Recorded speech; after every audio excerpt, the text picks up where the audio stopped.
Assalamualaikum warahmatullahi wabarakatuh. Salam sejahtera untuk kita semua. Semoga kita selalu sehat dan selalu berada dalam lindungan Allah Subhanahu wa taala. Sebelumnya izinkan saya memperkenalkan diri terlebih dahulu. Perkenalkan, nama saya Vanessa dengan NPM 20120110006. Saya mahasiswi Fakultas Hukum dari Universitas Lampung. Hari ini saya akan memaparkan materi mengenai hak asasi manusia. Pertama-tama, sebelum kita masuk ke penjelasan, kita akan mempelajari dulu apa sih poin-poin yang akan kita pelajari dalam bab hak asasi manusia ini. Yang pertama, kita akan mempelajari mengenai pengertian hak asasi manusia. Yang kedua, tentang sejarah hak asasi manusia. Yang ketiga, mengenai jaminan hak asasi manusia yang telah diatur dalam Undang-Undang Dasar 1945. Yang keempat, mengenai pengadilan hak asasi manusia. Dan yang kelima, mengenai Komisi Nasional Hak Asasi Manusia atau biasa kita sebut juga dengan Komnas HAM. Pengertian hak asasi manusia. Hak asasi manusia atau bisa juga kita sebut dengan basic rights, human rights, fundamental rights, civil rights, ataupun hak kodrati ini secara etimologis terbentuk dari 3 kata yang berbeda, yakni hak, asasi, dan juga manusia. Untuk kata manusia ini berasal dari bahasa Indonesia, sedangkan 2 kata lainnya, yakni hak dan juga asasi, berasal dari bahasa Arab. Kata hak diambil dari kata hakko yang berarti benar, nyata, pasti, tetap, dan wajib. Kata hakko juga dapat diartikan sebagai kewenangan atau kewajiban untuk melakukan sesuatu atau tidak melakukan sesuatu. Sedangkan kata asasi berasal dari kata asa, yausu, dan juga asasan, yang biasa diartikan sebagai membangun, mendirikan, meletakkan, atau dapat pula berarti asal, pangkal, dasar, dan dari segala sesuatu. Kata asasi sendiri dapat diartikan sebagai segala sesuatu yang bersifat mendasar dan fundamental yang selalu melekat pada objeknya. Dengan kata lain, hak asasi manusia jika diartikan dalam bahasa Indonesia berarti hak-hak mendasar yang ada pada diri manusia. Hak asasi manusia atau yang biasa juga kita sebut dengan HAM merupakan hak-hak yang melekat pada manusia karena hakikat dan kodrat kelahiran manusia itu ialah manusia itu sendiri. Hak asasi manusia tidak memperdulikan apapun warna kulitnya, jenis kelaminnya, usianya, latar belakang kulturalnya, agama ataupun kepercayaannya, dan berlaku kapan saja, di mana saja, dan kepada siapa saja. Oleh sebab itu, hak asasi manusia bersifat universal. Hak asasi manusia juga tidak dapat dibagi-bagi, saling berhubungan dan saling bergantung. Sementara itu, hak asasi manusia juga dikatakan melekat atau inherent karena hak-hak itu dimiliki oleh seluruh manusia berkat kodrat kelahirannya sebagai manusia dan bukanlah pemberian dari organisasi kekuasaan manapun. Karena dikatakan melekat itulah, maka pada dasarnya hak-hak itu tidak boleh dirampas ataupun dicabut oleh siapapun dan atas alasan apapun. Secara konseptual, hak-hak asasi manusia dapat dilandaskan pada keyakinan bahwa hak tersebut dianugerahkan secara alamiah oleh alam semesta, Tuhan ataupun nalar. Hak-hak ini bertujuan untuk menjamin martabat setiap manusia, yang antara lain meliputi hak untuk hidup, hak bebas dari penyiksaan ataupun pelakuan hukum yang kejam dan tidak manusiawi atau merendahkan martabat. Yang ketiga, hak untuk bebas dari perbudakan, hak untuk bebas dari pemenjaraan akibat ketidaksanggupan memenuhi kewajiban kontrak, hak untuk bebas dari dinyatakan bersalah atas tindakan kriminal yang belum menjadi hukum pada saat tindakan tersebut dilakukan, atau yang biasa juga kita sebut dengan prinsip non-retroaktif, hak untuk diakui sebagai pribadi hukum, dan juga hak atas kebebasan berpendapat, berkeyakinan, dan beragama. Ada pula yang menganggap HAM sebagai perwakilan dari klaim-klaim kaum yang tertindas, dan pada saat yang sama juga terdapat kelompok yang meragukan keberadaan hak asasi manusia ini sama sekali dan menyatakan bahwasannya hak asasi manusia hanya ada karena manusia mencetuskan dan membicarakan konsep tersebut. Dari sudut pandang hukum internasional, hak asasi manusia dapat dibatasi ataupun dikurangi dengan syarat-syarat tertentu. Pembatasan biasanya harus ditentukan oleh hukum dan memiliki tujuan yang sah, dan diperlukan dalam suatu masyarakat demokratis. Sementara itu, pengurangan hanya dapat dilakukan dalam keadaan darurat yang mengancam kehidupan bangsa, dan pecahnya perang pun belum mencukupi syarat ini. Selama perang, hukum kemanusiaan internasional berlaku sebagai lex specialis.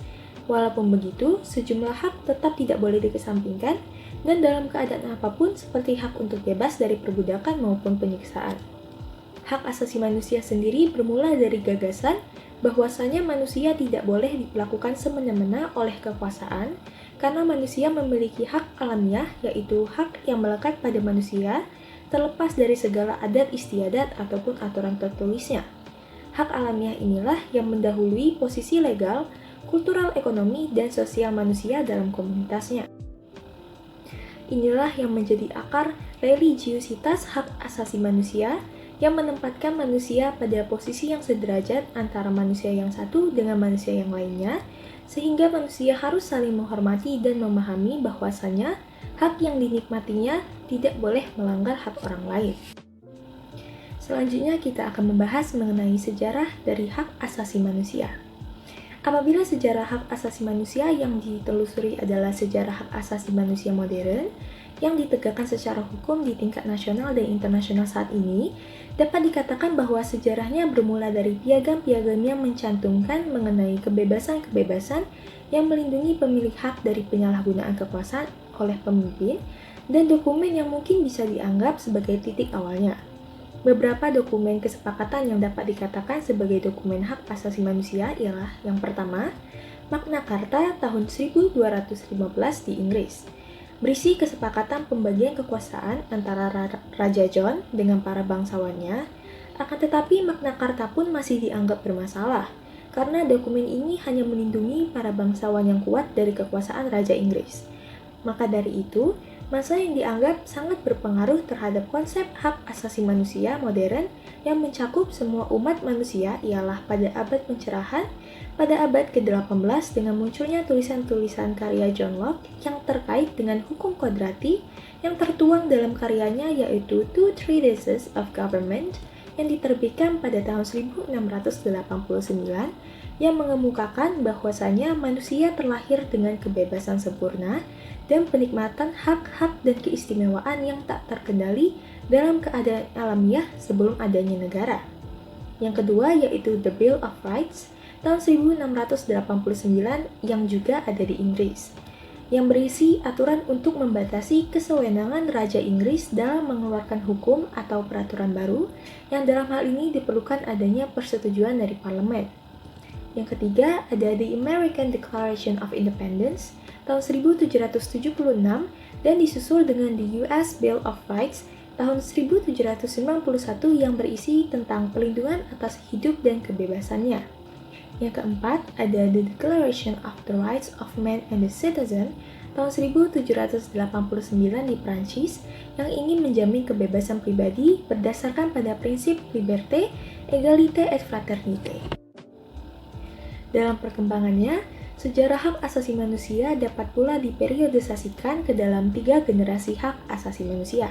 Generasi pertamanya ialah hak sipil dan politik, generasi kedua ialah hak ekonomi dan sosial, dan generasi ketiga ialah hak atas pembangunan. Generasi pertama hak asasi manusia merupakan suatu wujud hak-hak generasi pertama tentang kebebasan yang sering dirujuk untuk mewakili hak-hak sipil dan politik atau hak asasi manusia klasik, muncul untuk melepaskan diri dari keterkurungan kekuasaan absolutisme negara dan kekuatan-kekuatan sosial, seperti yang terjadi pada Revolusi Amerika Serikat dan Prancis pada abad ke-17 dan 18. Hak-hak generasi pertama ini sering pula disebut sebagai hak-hak negatif. Artinya tidak terkait dengan nilai-nilai buruk, melainkan merujuk pada tiadanya campur tangan terhadap hak-hak dan kebebasan individual sendirilah yang berhak menentukan dirinya sendiri. Generasi pertama memiliki pemikiran mengenai konsepsi hak asasi manusia yang sejak lama berkembang dalam wacana para ilmuwan sejak era Enlightenment di Eropa meningkat menjadi dokumen-dokumen hukum internasional yang resmi. Puncak perkembangan generasi pertama hak asasi manusia ini ada pada peristiwa penandatanganan naskah Universal Declaration of Human Rights atau pernyataan dari seluruh umat manusia mengenai hak asasi manusia pada tahun 1948 setelah sebelumnya ide-ide perlindungan hak asasi manusia itu tercantum dalam naskah-naskah bersejarah di beberapa negara seperti di Inggris yang bernama Magna Carta dan Bill of Rights di Amerika Serikat yang dikenal dengan Declaration of Independence dan di Prancis dengan nama Declaration of Rights of Man and the Citizens.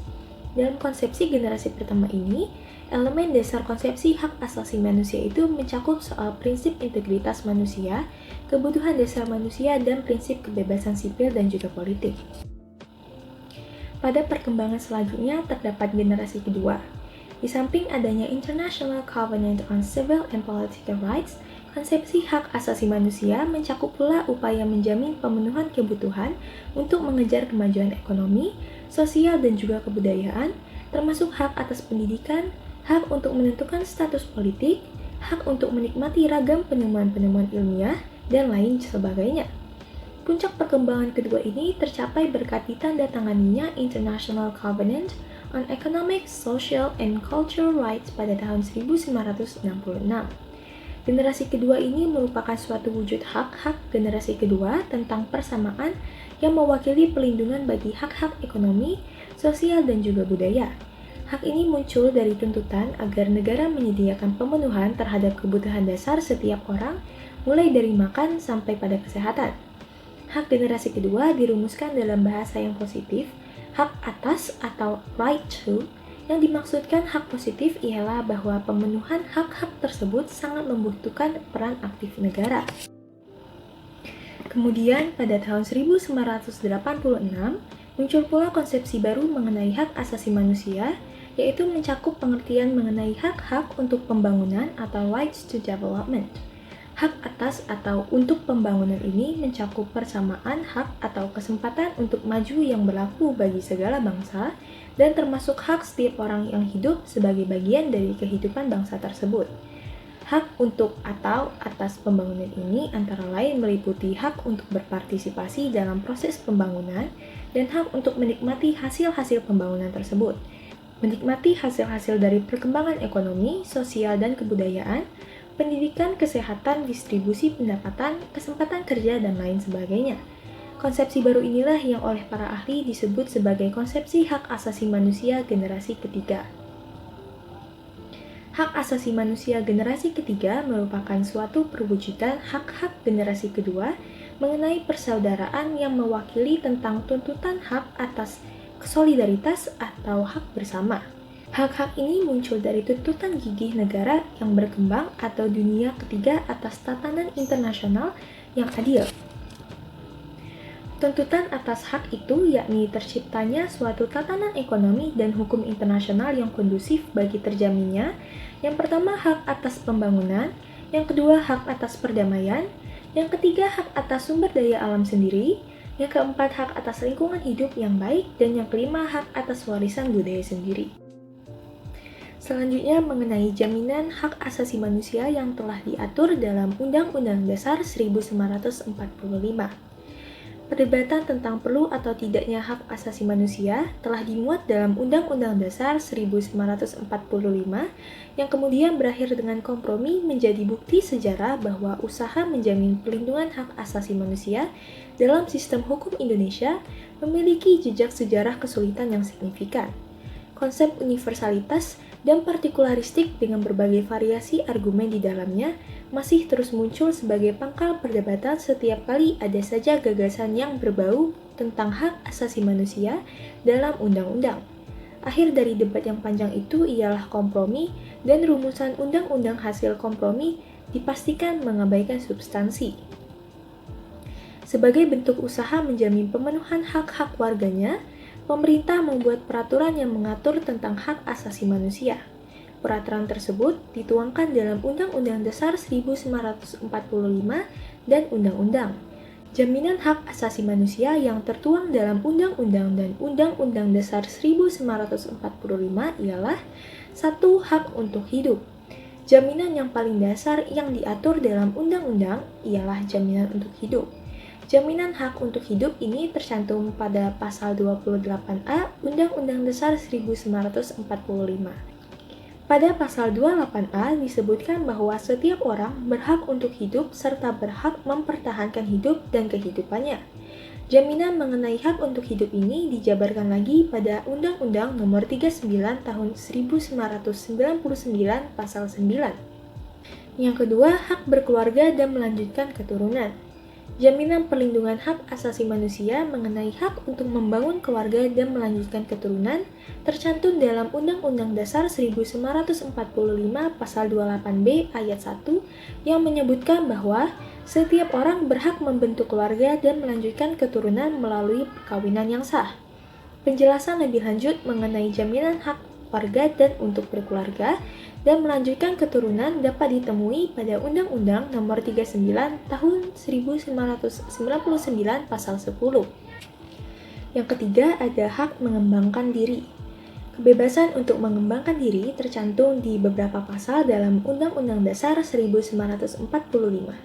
Pertama, tercantum dalam Pasal 28C Ayat 1 yang berbunyi, setiap orang berhak mengembangkan diri melalui pemenuhan kebutuhan dasarnya, berhak mendapatkan pendidikan dan memperoleh manfaat dari ilmu pengetahuan dan teknologi, seni dan budaya, demi meningkatkan kualitas hidupnya dan demi kesejahteraan umat manusia.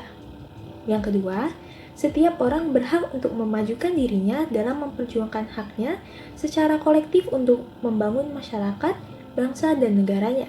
Selain Pasal 28C, kebebasan untuk mengembangkan diri juga tercantum pada Pasal 31 Ayat 1 yang menyebutkan bahwa setiap warga negara berhak mendapatkan pendidikan. Terdapat pula kebebasan mengembangkan diri ini dijabarkan juga lebih lanjut pada Undang-Undang Nomor 39 Tahun 1999 Pasal 11-16. Yang keempat, ada hak memperoleh keadilan. Hak memperoleh keadilan tercantum dalam Undang-Undang Dasar 1945 Pasal 28D Ayat 1 yang menyebutkan bahwa setiap orang berhak atas pengakuan, jaminan, perlindungan, dan kepastian hukum yang adil serta perlakuan yang sama di depan hukum. Peraturan mengenai hak atas keadilan ini tertuang pula dalam Undang-Undang Nomor 39 Tahun 1999 Pasal 17-19. Yang kelima, ada hak atas kebebasan pribadi. Terdapat beberapa pasal mengenai kebebasan pribadi ini. Kebebasan pribadi yang diberikan meliputi kebebasan memeluk agama, kebebasan berpendapat, status kewarganegaraan, dan lain-lain. Pada Undang-Undang Dasar 1945, kebebasan memeluk agama dijelaskan pada Pasal 29 Ayat 2, yaitu negara menjamin kemerdekaan tiap-tiap penduduk untuk memeluk agamanya masing-masing dan untuk beribadah menurut agama dan kepercayaannya itu. Kebebasan untuk berpendapat terdapat pada Pasal 28 Undang-Undang Dasar 1945 yang menyebutkan bahwa kemerdekaan berserikat dan berkumpul, mengeluarkan pikiran dengan lisan dan tulisan, dan sebagainya ditetapkan dengan undang-undang. Selain itu juga dijelaskan pada Pasal 28F, yaitu setiap orang berhak untuk berkomunikasi dan memperoleh informasi untuk mengembangkan pribadi dan lingkungan sosialnya, menyimpan, mengolah, dan menyampaikan informasi dengan menggunakan segala jenis saluran yang tersedia. Kebebasan pribadi mengenai agama, berpendapat, dan memilih tempat tinggal juga dijelaskan pada Pasal 28E yang terdiri dari 3 ayat. Jaminan atas hak-hak kebebasan pribadi juga tercantum dalam Undang-Undang Nomor 39 Tahun 1999 Pasal 20-27 dan pada Pasal 28I Undang-Undang 1945 Ayat 1-2. Selanjutnya yang keenam ada hak atas rasa aman. Bentuk dalam mengatur beberapa jaminan perlindungan hak asasi manusia yang banyak dipunyai dalam jaminan atas rasa aman diatur pada Undang-Undang Dasar 1945, tepatnya pada Pasal 28G yang berbunyi, 1. Setiap orang berhak atas perlindungan diri pribadi, keluarga, kehormatan, masyarakat, martabat dan harta benda yang di bawah kekuasaannya, serta berhak atas rasa aman dan perlindungan dari ancaman ketakutan untuk berbuat atau tidak berbuat sesuatu yang merupakan hak asasi. Yang kedua, setiap orang berhak untuk bebas dari penyiksaan atau perlakuan yang merendahkan derajat martabat manusia dan berhak memperoleh suaka politik dari negara lain. Yang ketujuh, ada hak atas kesejahteraan. Dalam Undang-Undang Dasar 1945 juga mengatur mengenai hak atas kesejahteraan yang tercantum dalam Pasal 28H ayat 1-4 sebagai berikut. Ayat pertama, setiap orang berhak hidup sejahtera lahir dan batin, bertempat tinggal, dan mendapatkan lingkungan hidup yang baik dan sehat, serta berhak memperoleh pelayanan kesehatan. Ayat kedua, Setiap orang berhak mendapat kemudahan dan perlakuan khusus untuk memperoleh kesempatan dan manfaat yang sama guna mencapai persamaan dan keadilan. Ayat ketiga, setiap orang berhak atas jaminan sosial yang memungkinkan pengembangan dirinya secara utuh sebagai manusia yang bermartabat. Ayat yang keempat, setiap orang berhak mempunyai hak milik pribadi dan hak milik tersebut tidak boleh diambil alih secara sewenang-wenang oleh siapapun itu. Yang kedelapan, hak turut serta dalam pemerintahan. Kebebasan bagi seluruh warga untuk berpartisipasi dalam pemerintahan diatur pada pasal 28D ayat 3 yang menyatakan bahwa setiap warga negara berhak memperoleh kesempatan yang sama dalam pemerintahan. Penjelasan lebih lanjut mengenai hal ini diatur dalam Undang-Undang Nomor 39 Tahun 1999 Pasal 43 dan Pasal 44. Yang kesembilan, hak wanita. Perempuan adalah manusia juga, seperti halnya dengan jenis manusia lain yakni laki-laki. Dua jenis manusia ini memiliki kedudukan, tanggung jawab, dan hak yang sama, baik sebagai individu maupun sebagai anggota masyarakat. Oleh karena itu, peraturan atau perundang-undangan di Indonesia harus memberikan jaminan dan perlindungan secara hukum bagi kaum perempuan.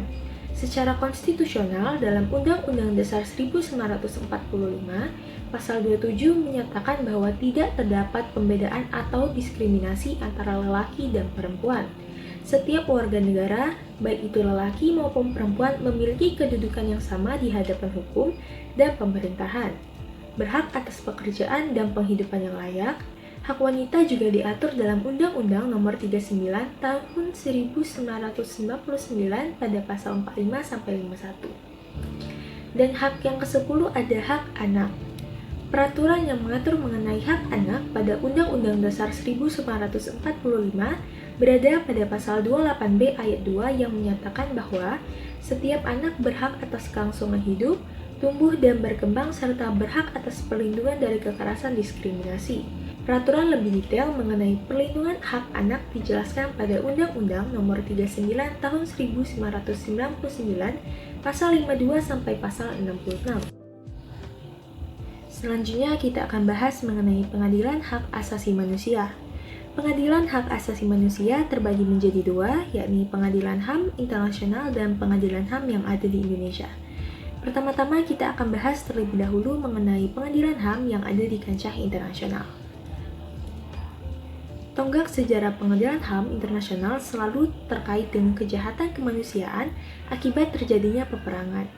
Maka penegakannya menggunakan hukum humaniter melalui mekanisme internasional. Terdapat dua bentuk mekanisme internasional penegakan kejahatan hak asasi manusia, antara lain yang pertama, Mahkamah Internasional Ad Hoc. Terdapat tiga mahkamah yang termasuk ke dalamnya, yakni yang pertama, Mahkamah Nuremberg. Mahkamah ini dibentuk berdasarkan Piagam Nuremberg atau Nuremberg Charter, atau biasa juga disebut dengan Piagam London atau London Charter. Terdapat tiga yurisdiksi Mahkamah Nuremberg, yaitu 1. Kejahatan terhadap perdamaian atau crime against peace. Yang kedua, kejahatan perang atau war crimes. Yang ketiga, kejahatan terhadap kemanusiaan atau crimes against humanity. Selain memberikan penjelasan terminologi, pasal 6 Piagam Nuremberg juga menegaskan tanggung jawab individu dari pelaku kejahatan-kejahatan yang dimaksud. Pelaku kejahatan tidak dapat berdalih bahwa perbuatannya tersebut untuk kepentingan atau karena perintah dari negara. Setiap pelaku ketiga kejahatan tersebut di atas tidak dapat kemudian menggunakan dalih tanggung jawab negara atau state responsibility. Yang kedua, ada Mahkamah Tokyo atau International Military Tribunal for the Far East. Mahkamah Tokyo dibentuk pada tanggal 19 Januari 1946. Mahkamah ini dibentuk berdasarkan suatu pernyataan atau proklamasi dari Jenderal Douglas MacArthur sebagaimana komandan tertinggi pasukan sekutu di Timur Jauh. Yang ketiga, International Criminal Tribunal for Former Yugoslavia dan International Criminal Tribunal for Rwanda. Mahkamah ini lahir untuk mengadili penjahat bekas perang di negara bekas Yugoslavia dan Rwanda. Mahkamah ini dibentuk atas dasar resolusi Dewan Keamanan PBB. Statuta Mahkamah untuk bekas Yugoslavia mengatur mengenai kompetensi terhadap hukum humaniter internasional sebagaimana diatur dalam pasal 1-5, yakni yang pertama, pelanggaran serius terhadap hukum humaniter internasional atau serious violations of international humanitarian law. Yang kedua, pelanggaran berat sebagaimana yang dimaksud dalam Konvensi-Konvensi Jenewa tahun 1949. Yang ketiga, pelanggaran terhadap hukum dan kebiasaan perang. Yang keempat, kejahatan genosida. Dan yang kelima, kejahatan terhadap kemanusiaan. Untuk hukum acara yang digunakan oleh Mahkamah Bekas Negara Yugoslavia ialah sistem common law atau sistem hukum yang diberlakukan oleh negara-negara yang menganut sistem Anglo-Saxon. Sedangkan Mahkamah Rwanda memberlakukan sistem campuran, yakni sistem common law dan sistem civil law atau sistem hukum yang diberlakukan oleh negara-negara Eropa kontinental. Yang kedua, terdapat mahkamah yang bersifat permanen. Mahkamah ini dibentuk sebagai pelengkap atau complementarity dari Mahkamah Pidana Internasional. Mahkamah ini lahir, yakni ketika disepakatinya Statu Roma tentang pembentukan Mahkamah Pidana Internasional atau International Criminal Court. Yang dimaksud pelengkap ialah bahwa Mahkamah Nasional tidak dapat menjalankan fungsinya dengan baik dalam artian tidak mau atau tidak mampu menjalankan fungsinya, maka ICC atau Mahkamah Pidana Internasional lah yang akan menjalankan fungsinya. Terdapat 4 yurisdiksi dari ICC, antara lain yang pertama, genosida, yang kedua, kejahatan terhadap kemanusiaan, yang ketiga, tentang kejahatan perang, dan yang keempat, kejahatan agresi. Selanjutnya, mengenai pengadilan HAM yang ada di Indonesia.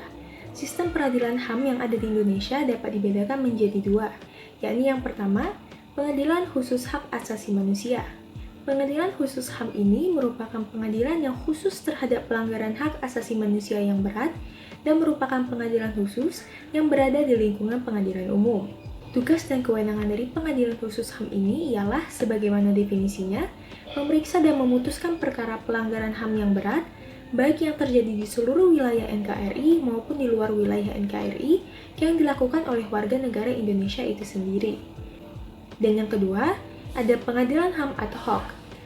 Pengadilan ini merupakan suatu pengadilan yang dibentuk untuk menangani pelanggaran HAM yang sifatnya berat dan juga merugikan yang terjadi sebelum diberlakukannya Undang-Undang Nomor 26 Tahun 2000, di mana bisa dilakukan baik itu oleh seseorang atau kelompok terhadap orang lain atau oleh kelompok lainnya. Selanjutnya mengenai Komisi Nasional Hak Asasi Manusia atau Komnas HAM, yang merupakan suatu badan yang menangani persoalan-persoalan hak asasi manusia dalam rangka memajukan dan melindungi hak asasi manusia. Pada awal berdirinya Komnas HAM dibentuk berdasarkan keputusan Presiden nomor 50 tahun 1993 dan dalam perkembangannya diperkuat dengan Undang-Undang nomor 39 tahun 1999 tentang hak asasi manusia. Dengan dasar pembentukan berasaskan Pancasila dan bersifat mandiri. Keanggotaan Komnas berasal dari tokoh-tokoh nasional yang terkemuka. Selanjutnya ada tentang alasan pembentukan mengapa Komisi Nasional HAM dibentuk. Yang pertama, manusia sebagai ciptaan Tuhan Yang Maha Esa, berbangsa dan bernegara, dianugerahi HAM untuk mengembangkan diri pribadi, peranan atau sumbangan kepada masyarakat, negara maupun dunia. Yang kedua, Indonesia sebagai bagian dari masyarakat antarbangsa menghormati Piagam PBB dan Duham PBB. Dan yang ketiga, memajukan dan melindungi HAM tersebut sesuai dengan prinsip-prinsip negara berdasar atas hukum, maka pelaksanaannya perlu ditingkatkan dan dimantapkan. Selanjutnya terdapat tujuan Komnas yang sebagaimana telah dimandatkan dalam Pasal 57 Undang-Undang Nomor 39 Tahun 1959 yang berbunyi, 1. Mengembangkan kondisi yang kondusif bagi pelaksanaan HAM sesuai dengan Pancasila, Undang-Undang Dasar 1945, Piagam PBB, serta Deklarasi Universal Hak Asasi Manusia. Dan yang kedua, pelindungan HAM guna mendukung terwujudnya tujuan pembangunan nasional, yaitu pembangunan manusia Indonesia yang seutuhnya dan seluruhnya.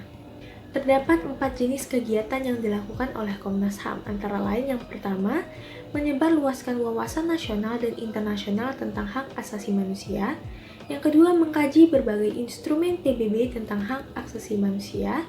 Yang ketiga, memantau dan menyelidiki pelaksanaan hak asasi manusia, serta memberikan pendapat, pertimbangan, dan juga saran. Dan yang keempat, kerjasama regional dan internasional memajukan dan melindungi hak asasi manusia. Selanjutnya terdapat 3 susunan struktur organisasi sebagaimana diatur dalam undang-undang menunjukkan tentang kelengkapan organisasi yang terdiri atas 1. Sidang paripurna merupakan pemegang kekuasaan tertinggi yang terdiri dari seluruh anggota Komnas HAM. Sidang dapat menetapkan peraturan tata tertib, program kerja, mekanisme kerja, mengusulkan sidang paripurna kepada Presiden, memberhentikan anggota Komnas HAM, memilih sekretaris jenderal, memilih serta menentukan ketua dan wakil ketua Komnas HAM, dan juga mengajukan bakal calon anggota Komnas HAM. Yang kedua, subkomisi. Subkomisi yang terdiri atas 4 bidang merupakan pelaksanaan fungsi-fungsi yang ada, yang tugasnya ialah sebagai berikut. Yang pertama, subkomisi pengkajian dan penelitian. Tugas pokok subkomisi ini ialah mengkaji berbagai instrumen internasional hak asasi manusia dan berbagai peraturan perundang-undangan di samping membahas berbagai masalah yang berkaitan dengan pelindungan dan pemajuan hak asasi manusia. Untuk melengkapi tugas ini, subkomisi berwenang melakukan studi kepustakaan, lapangan maupun studi banding, penerbitan serta kerjasama dengan pihak atau organisasi yang lain. Yang kedua, subkomisi penyuluhan. Subkomisi ini pada dasarnya bertugas melakukan diseminasi gagasan hak-hak asasi manusia dan juga peningkatan kesadaran atau awareness masyarakat tentang hak asasi manusia. Subkomisi juga dapat melakukan kerjasama dengan pihak atau organisasi yang lain. Yang ketiga, subkomisi pemantauan. Tugas subkomisi ini ialah melakukan pengamatan atau monitoring atas pelaksanaan hak asasi manusia dan penyelidikan dan juga pemeriksaan atau investigasi atas peristiwa yang diduga terdapat pelanggaran hak asasi manusia di dalamnya. Untuk melakukan tugas itu, berbeda dengan keputusan Presiden yang lalu, Undang-Undang memberi wewenang subpona atau memanggil secara paksa kepada Komnas HAM dan melakukan langkah amicus curiae dalam pengadilan yang mengandung aspek pelanggaran hak asasi manusia. Yang keempat, subkomisi mediasi. Subkomisi ini tidak ada sebelumnya dan menimbulkan perdebatan. Tugas pokok subkomisi ialah melakukan perdamaian dan juga penyelesaian perkara melalui cara konsultasi, negosiasi, mediasi, dan juga konsiliasi. Di luar keempat fungsi ini, Komnas HAM memiliki kewenangan untuk melakukan penyidikan pelanggaran hak asasi manusia yang dikategorikan berat, sebuah fungsi yang berhubungan dengan proses pemidanaan pelanggaran hak asasi manusia. Sebagai unsur pelayanan, Sekretariat Jenderal yang dipimpin oleh Sekretaris Jenderal bertugas memberi pelayanan administrasi bagi pelaksanaan kegiatan Komnas HAM. Pelaksanaan kegiatan sehari-hari termasuk pemberian dukungan administrasi berada di bawah koordinasi Sekretaris Jenderal. Undang-undang menetapkan jumlah anggota Komnas HAM lebih dari keputusan Presiden, yaitu 35 anggota dari sebelumnya 25 orang. Pada tahun 1993 sampai dengan 1997, aktualnya berjumlah 23 orang atau komisioner. Tahun 1997 sampai dengan 2002 sebanyak 25 orang, tahun 2002 sampai 2007 sebanyak 23 orang, dan tahun 2007 sampai dengan 2012 sebanyak 11 orang. Dengan kata lain, dalam praktek jumlah yang ditetapkan oleh peraturan yang berlaku tidak pernah tercapai. Bahkan, jumlah besar yang dimaksudkan untuk menjamin keterwakilan justru banyak dirasa terlalu besar dan menghambat kinerja Komnas HAM ini. Sekian materi mengenai hak asasi manusia yang dapat saya sampaikan. Saya berharap rekan-rekan sekalian dapat memahami dan mempelajari bersama-sama betapa pentingnya hak asasi manusia ini. Jika ada salah-salah kata, mohon dimaklumi. Lebih dan kurangnya saya mohon maaf, dan kepada Allah saya mohon ampun. Dan saya ucapkan terima kasih banyak kepada dosen pengampu Pak Dr. Budiono SHMH yang telah membimbing kami selama 1 semester ini. Sekian dari saya ucapkan terima kasih atas perhatiannya. Wabillahi taufiq wal hidayah. Wassalamualaikum warahmatullahi wabarakatuh.